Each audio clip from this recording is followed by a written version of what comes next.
Chers frères et sœurs dans le Christ, Shalom. Nous voici aujourd'hui célébrer avec joie les dimanches de la résurrection de notre Seigneur Jésus-Christ. La Pâque, c'est une fête de joie. La Pâque, c'est une fête d'allégresse, puisque la vie a vaincu la mort, puisque la croix est sortie glorieuse, puisque Jésus-Christ est réellement vivant, il est parmi nous. Telle est notre joie. Et la Pâque nous invite même à l'espérance, à espérer que nous aussi, à la suite du Christ, nous sommes ressuscités. Nous sommes dorénavant des hommes et des femmes affranchis. Nous ne sommes plus esclaves, esclaves du péché, esclaves de la mort. Et voilà, Saint Paul nous le dit, nous qui sommes ressuscités avec le Christ, nous devons chercher avant tout les biens d'en haut. Chercher les biens d'en haut s'oppose aux biens de ce monde. Les biens de ce monde nous amènent au péché. Les biens de ce monde nous conduisent à la perdition.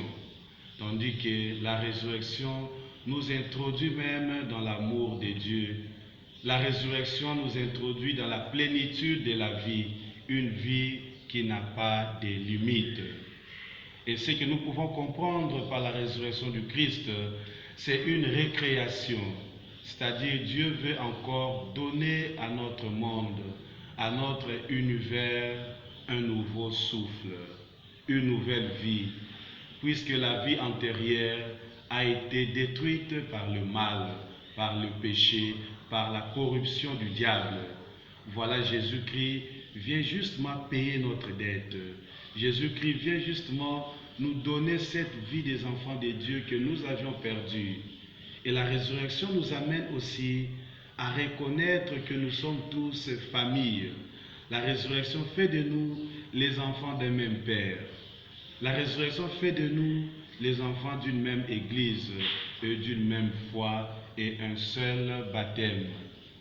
Point de division au milieu de nous, point de querelle tout autour de nous, puisque le Christ qui a voulu le bien de tout le monde, il veut que nous aussi, nous puissions chercher les biens de tout le monde.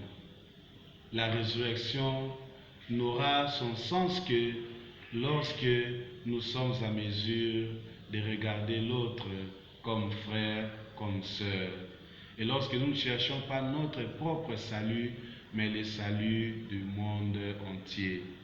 Que cette joie pascale demeure à jamais dans nos cœurs et dans nos vies, surtout pendant ces temps où le monde fait face à cette pandémie de coronavirus.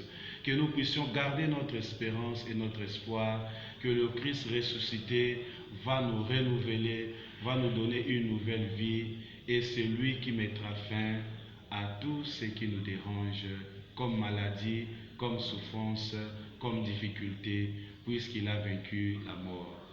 Que le Seigneur nous bénisse, au nom du Père et du Fils et du Saint-Esprit. Amen.